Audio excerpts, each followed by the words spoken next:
দোয়া অসম্ভবকে সম্ভব করার হাতিয়ার। আল্লাহ তাআলা বলেন, আমাকে ডাকো, আমি তোমার ডাকে সাড়া দেব। আল্লাহ যখন নিজেই বলেছেন তার কাছে চাইতে, তখন বুঝতে হবে তিনি দিতে চান। তিনি পরম দয়ালু ও অসীম করুণাময়। তোমার জীবনে অনেক পাপ থাকতে পারে, তাই বলে আল্লাহর কাছ থেকে দূরে সরে যেও না। তার কাছে চাইতে তুমি ভুলে যেও না। দেখো, আল্লাহ তো শয়তানের অনুরোধও ফিরিয়ে দেননি। শয়তান বলেছিল, হে আমার প্রতিপালক, পুনরুত্থান দিবস পর্যন্ত আমাকে অবকাশ দিন।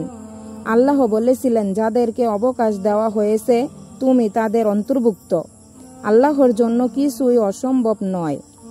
সমুদ্রীয় দ্বিখণ্ডিত করার মাধ্যমে তিনি মুসা আলাইহিস সালাম ও তার বাহিনীকে ফেরাউনের হাত থেকে রক্ষা করেছিলেন।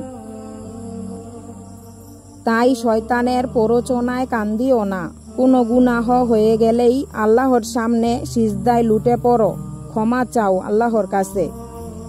আল্লাহ তোমাকে ভালোবাসবেন যদি তুমি ক্ষমা চাওয়ার মাধ্যমে তার কাছে ফিরে আসো। রাসূল সাল্লাল্লাহু আলাইহি সাল্লাম বলেছেন, দোয়াই সর্বোত্তম।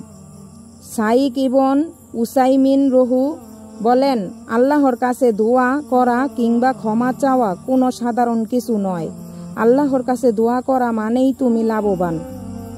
কারণ হয় তুমি যা চেয়েছ তা তোমাকে দিয়ে দিবে, না হয় তোমাকে অমঙ্গল কিছু থেকে তোমাকে রক্ষা করবেন।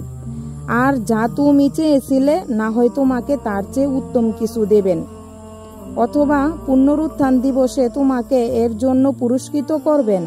অতএব আল্লাহর কাছে যে যা চায় তাকে তিনি কোনোভাবেই নিরাশ করেন না। তাই আল্লাহর কাছে বেশি বিশ্বাসের সাথে দোয়া করো।